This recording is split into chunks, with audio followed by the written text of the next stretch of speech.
For an incredibly technology-based school, one would assume that Archbishop McCarthy High School would keep their technology more up to date. One prime example of this is the expired water filters. On the school fountains, a light flashes to let everyone know what state the water filters are in. Ideally, they should be green, but even yellow is passable.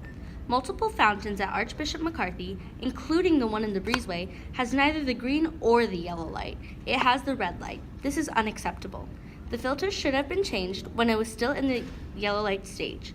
McCarthy needs to update the water filters for the safety of their students and staff as soon as possible.